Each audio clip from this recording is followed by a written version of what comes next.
told you all. I heard the comments. I read the comments. I listened to the comments. You made your point. Now it's time for Larry Bird to make the case. What's good, Greatness Gang? Welcome back to another reaction. And I have a very, very special reaction for you all. Highly requested, immediately requested. You told me to watch Larry Bird's Making the Case.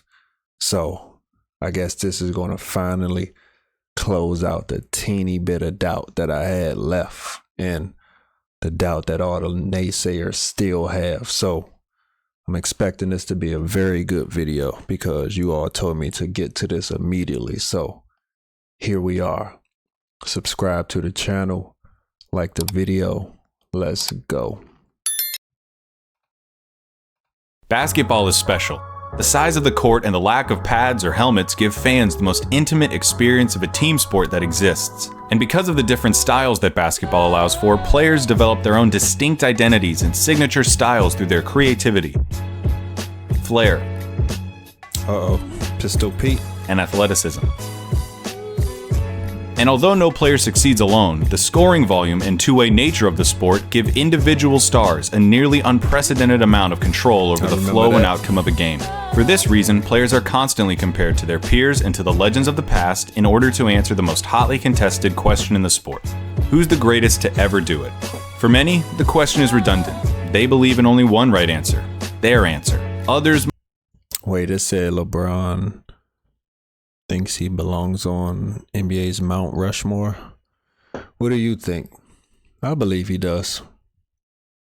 For many, the question is redundant. They believe in only one right answer, their answer. Others might have their own personal stance, but acknowledge one or two alternatives. But I believe that there's much more nuance to the question of greatness and more answers to it than you might think.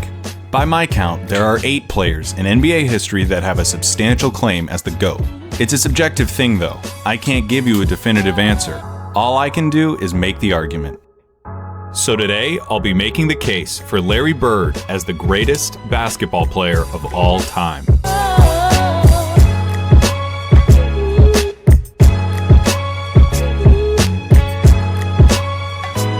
Oh, so that's what this video is going to be about. Making the case that he's the greatest of all time. Oh. Wow. He better come with it. That's a really strong point. When it comes to basketball, Larry Bird is the smartest, clutchest player to ever play the game. Now, if you don't think that Larry Bird is the greatest basketball player of all time, you probably hate that I just said that. Those are the kind of talking... What's your definition of clutch, though? I thought clutch mainly meant like when your team is either down and you're able to bring them back, or like, say like the game is tied and you're able to hit a game winner. Isn't that the definition of clutch? Head sport cliches that surely impact the game but are impossible to empirically measure. Normally, I'd agree with you, but I think that when you talk about Larry Bird, you see those intangibles become real, palpable results. I wouldn't have said it if I didn't believe it. When Larry Bird was drafted by the Boston Celtics in 1978, the NBA needed saving. Attendance was in the toilet, the league had few marketable stars, cocaine addiction had several players in its grasp, and most damning of all, playoff games were being tape delayed. Wait, so players actually did have cocaine addictions. I thought in my Gilbert Arenas reaction, when he was talking about the 80s players, I thought he was just saying that dramatically and as a joke. But if you haven't saw that video yet, go check it out. Playoff games at the highest level of basketball were being put in the back seat for black and white movies and network reruns. But rather than join the Celtics after being taken 3rd overall, Larry Bird decided to return for his final year at Indiana State, a decision that would prove to be one of the most important in the history of the sport. Bird's final year saw the Sycamores tear through college basketball, going 33-0 before the national championship game. Bird, already claimed by the NBA's most historic and prestigious franchise, had established himself as the generational talent who would inherit the mantle of pro basketball. Indiana State's opponent in the national championship was Michigan State, captained by the immortal Earvin Magic Johnson. The Sycamores lost the championship to the more talented Spartans in the highest rated game in the history of basketball at any level, still to this day. So where does Larry Bird rank in all-time college players? Or at least where does he rank during his time in college? The stage had been set. The next decade of basketball would be defined by the rivalry between the white hick from French Lick and his Boston Celtics and the black Magic and his Showtime Lakers. The rivalry between Bird and Johnson is entwined into the fabric of the NBA and is worthy of 100 documentaries. In this video, though, we're going to be looking at Bird's claim of supremacy. Here's Bird's basketball resume. His 3 championships come with perhaps the highest collective degree of difficulty of any player's championships. His 3 MVPs came consecutively, making him only the 3rd player to accomplish the feat, along with Bill Russell and Wilt Chamberlain. His 2 finals MVPs are misleading. He was absolutely the best player on the '81 Celtics, but he was only a sophomore, and his 15 points per game in the finals gave the media an excuse to exact a little vengeance on a legendarily difficult interview. His All-Star and first-team selections also come with the caveat that Bird only played for 13 seasons and missed all but 6 games of the '89 season following surgeries on both feet. He said his 3 championships probably came with the most difficulty.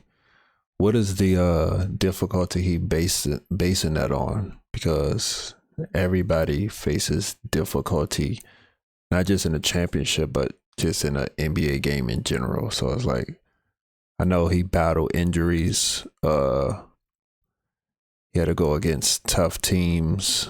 But it's like, how are you basing that? Because like some teams, some players went against a super tough team in their conference as well. They had obstacles in the way as well. So what is he basing that on? Because when I usually think about GOATs, in my opinion, I usually just look at the number of championships, not like the quote unquote difficulty of winning that championship. I can hear you already. A 13-year career, and this guy is supposed to be the GOAT? What color of paint are you huffing, Clayton? Green, obviously. But hear me out. Yeah, Bird's career lasted about 2/3 as long as it should have. But what he did in that time was so impressive and so substantial that every basketball fan acknowledges that he's in the conversation as the greatest ever. Doesn't it matter that those 13 years saved professional basketball, delivered a disproportionate amount of memorable moments, defined the golden age of the league, and produced a career by which all other forwards, before or since, are measured? Bird squeezed every drop of talent out in those 13 years and made it seem more like 30. He didn't just leave his fingerprints on the game. He left so much of his DNA in the sport that it needed a cigarette afterwards. There's something to be said about the candle that lasts half as long but burns twice as bright. Those 3 MVP years stack up with any other run by any other player. I will put an A+ Larry Bird season up against anyone's. What does an A+ Larry Bird season look like? A full box score, a blowout win, a nearly undefeated record at home, and a play style that could only be described. See, you see that pass right there? That is what I'm talking about. His court awareness is crazy. Like, I couldn't believe it. Like when I was reacting to his greatest passing highlights, like he's always hustling and like running out of bounds, but he still know where his teammates are and where they're going to be. If you haven't watched my reaction to his greatest passing highlights yet, go ahead, check it out. A nearly undefeated record at home. Look at that. And a play style that could only be described one way: white. Larry Bird isn't just a white basketball player, he's the white basketball player. To describe Larry Bird's game is to thumb through the Hoops dictionary and pick out every cliche about white players. Unathletic, great shooter, good fundamentals, the whole thing. The archetype of a white basketball player is Larry Bird, with one exception. He had an unparalleled understanding of the game of basketball, both as a physical contest and as a mental competition. I wouldn't say it's white. When I look at Larry Bird, I just think of a traditional dad. He just looks like a hard-working dad. It's kind of hard to describe, but if you understand what I'm saying, you understand it. But he played just as agile, smooth, aggressive as any other player, no matter their color. Basketball IQ infected everything he did and catapulted his career into legend. Bird was a complete player. Jerry West called him nearly as perfect as you can get. He was the league's first great marksman. He could contort his body to shoot from anywhere on the court, regardless of the level of defense. Speaking of Jerry West, I remember it was a conversation, and in a conversation it came up again, like once Kobe Bryant had passed away, and they were saying, like, do you think they should change the logo from Jerry West to maybe someone else, or possibly Kobe Bryant? What are your thoughts on that?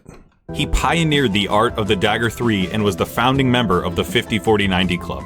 At 6'9", Bird's understanding of angles and coordination led to a higher rebounding average than Patrick Ewing, and it made him an impressively adept finisher in his younger years. 86, Bird dropped 47 points on the Blazers, playing the majority of the game left-handed. His lack of quick lateral movement meant that Bird didn't do much when it came to slapping the floor and picking up the opposing point guard, but his size and omniscience gave him the ability to body similarly sized players, read defenses like a free safety, and pick off passing lanes with ease. His passing was transcendent, and I'll highlight it later. And of course you need to know that Larry Bird was a tough MFer. Underrated on-ball defender. He had a superhuman motor and dove for loose balls like a beagle at the park. He was a willing participant in his share of fights, often precipitated by his league-renowned trash talk. Larry Bird told Robert Reedy the other day that he should have stayed in preaching. That was funny. He had 50 points. I was guarding in my rookie year. He looked at me and he goes, "You can't stop me." And I looked at him and I said, "Gosh, boy, you're so confident." He proceeded to score like 10 straight points on me. The coach took me out the game. He walks by and he's laughing at me. He was a basketball genius. He'd be a step ahead, a thought ahead, play the game like a chess game. I'd much rather guard Michael Jordan than Larry Bird, because you have to play the game as a thinker when you're playing him. You have to get inside his mind. If you put all of us in a room, Magic, Jordan, myself, and Bird probably be the guy who walks out of the room at the end of the day. Did you notice something during those testimonies? Those are some of the best basketball players of all time, and they all sing Bird's praises like they were former assassins who had to go toe-to-toe with John Wick, and they're just happy to be alive. Bird excelled during John Wick. I said Larry Bird reminds me of John Wick. During one of the most talent-rich periods in league history. The abridged list of his basketball rivals goes like this: Dr. J and Moses Malone on the Philadelphia 76ers, Sidney Moncrief on the Milwaukee Bucks, Isaiah Thomas, Bill Laimbeer and the Bad Boy Pistons, Dominique Wilkins on the Atlanta Hawks, Bernard King on the New York Knicks, Michael Jordan on the Chicago Bulls, Hakeem Olajuwon and Ralph Sampson on the Houston Rockets, and of course, Magic Johnson, James Worthy, and Kareem Abdul-Jabbar on the Los Angeles Lakers. Alright, there's no point avoiding it any longer. We have to look at Magic versus Larry. If you have Magic over Larry, it's because he has 5 rings to Larry's 3, had a peak that lasted about 2 or 3 years longer than Larry's, and had a 2-1 record against Bird's Celtics in the finals. Perfectly legitimate, completely respectable arguments. But in the interest of making Bird's case, allow me to retort. For nearly the entire decade of the 1980s, the Eastern Conference was irrefutably the more competitive conference between the two. Considering the competition, for Bird to have made 5 finals appearances is just as impressive as Magic's 9. As for the head-to-head record responsible for Magic's 2 extra titles, he had more help.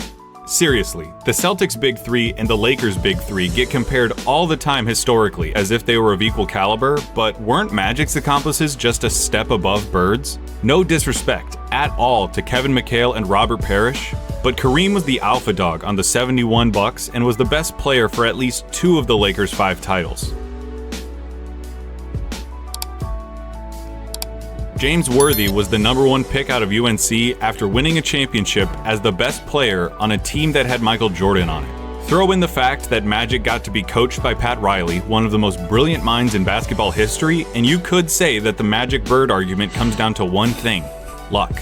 So if their careers come down to luck, the question just becomes who you would rather take. Now, I'm not making this video to tell you why you shouldn't take Magic. I'm making this video Magic, but over everybody. You know the crazy thing? Just like playing style. And just like off a straight skill, from what I saw, I know you all know more than me. They're kind of equal, like just off of playing. So you can't lose either way. One thing that helps him is the fact that his play would translate perfectly into the league today. A 6'9" sharpshooting forward with eyes in the back of his head who averaged double-digit rebounds in an era against Moses and Lambeer. He'd gobble up boards as a power forward. He'd be an offensive mismatch against everybody as a small ball center, and his off-ball skills and passing would pair perfectly with the flow of today's game. Add in his competitive mania and 3 generations worth of medical advancements, and we're talking about a player who could have stuck around so long they would have had to rename the league.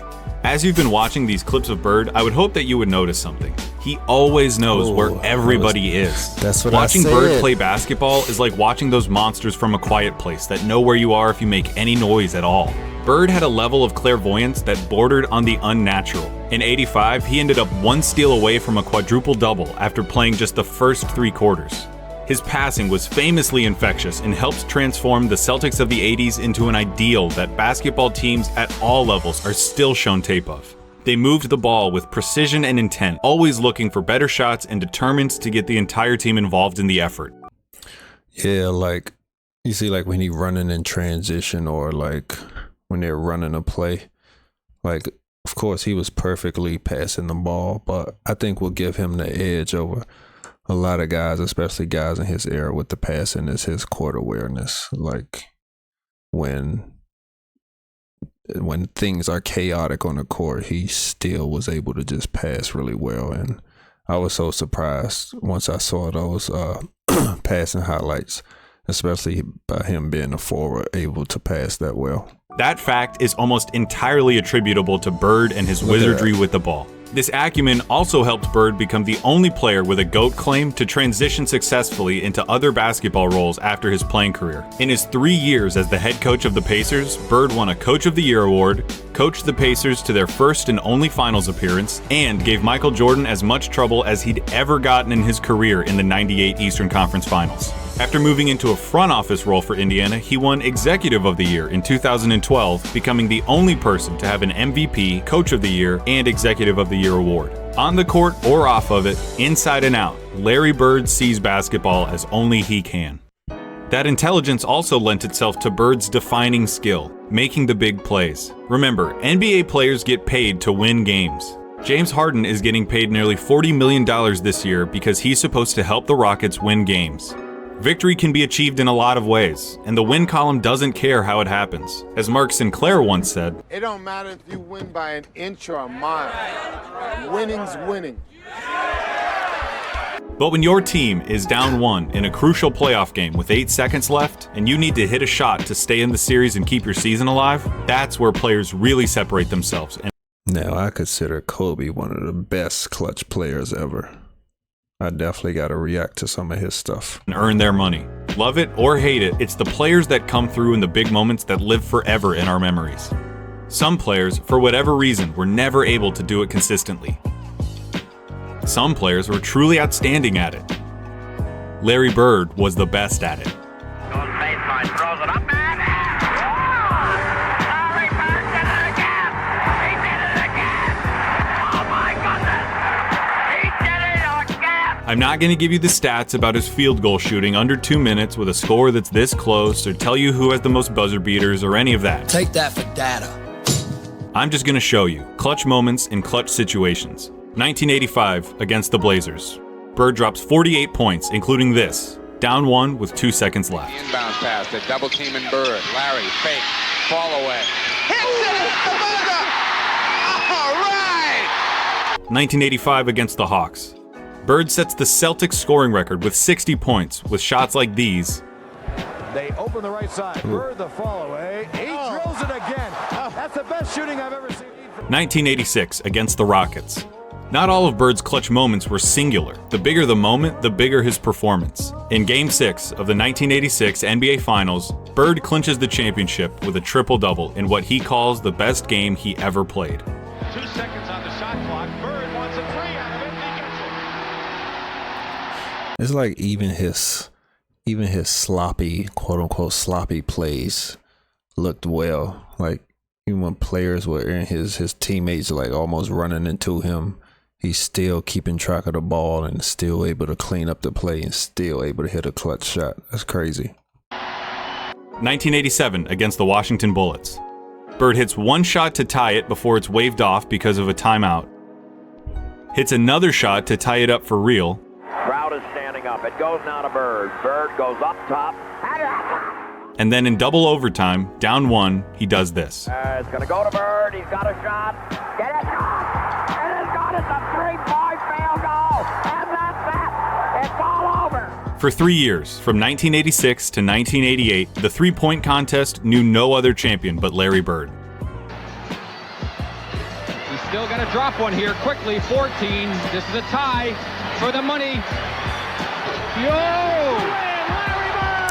1987 Eastern Conference Finals, Game 5. Tied at 2 games apiece against the Bad Boy Pistons, this enormous game would put the winner 1 game away from the NBA Finals. The Pistons are up 1 with seconds remaining. The ball goes out of bounds off the Celtics. Isaiah Thomas just needs to inbound the ball to win the game. Uh-oh. Now there's a steal by Bird. Underneath the DJ, lays it in. Right at 1 second left. Classic. Probably the most classic play of all time. There are truly too many big games and big moments for me to go through without this ending up as a documentary.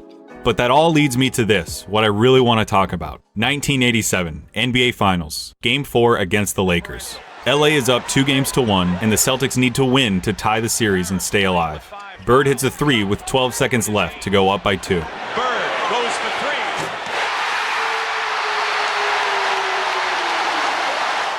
Kareem comes down and gets fouled with 8 seconds left. He makes the first,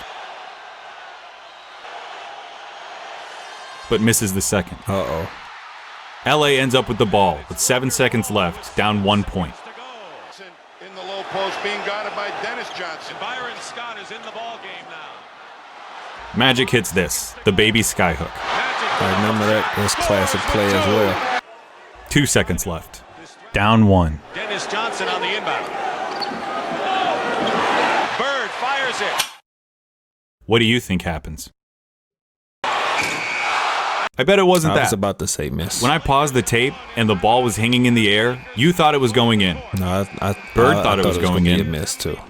Magic thought it was going in. I've seen this game before, and I still think it's going to go in. But it didn't. Pat Riley said it himself. We got lucky. And that, a missed shot in the NBA Finals, is why he's the clutchest. Because after he makes the big plays, has the big games, hits the big shots, time and time again, you expect him to hit every shot, to win every game. And in those fleeting moments when he doesn't, when he looks like a mere human, when he looks like everyone else who tries to do what he does, you just can't believe it. That's what Larry Bird did. He made the big plays so often, you thought he was going to make them every time. He helped turn basketball into a global phenomenon, paving the way for every Michael Jordan, Kobe Bryant, or LeBron James who comes through our lives. He played basketball in its purest form and captained a team that is consistently ranked among the greatest of all time. He has the second highest win percentage in the history of the NBA, behind Magic by less than 0.5%, about 10 games. He was the complete package, a player with no holes in his game whatsoever. They called him Basketball Jesus. He didn't get that name without doing something extraordinary. He saved basketball, and he did it by playing it better than anyone else. Here's Magic at Bird's retirement in 1993. Larry Bird said that there would be another Larry Bird one day. And Larry, there will never, ever, ever be another Larry Bird. To the greatest basketball player ever, but more important, a friend forever.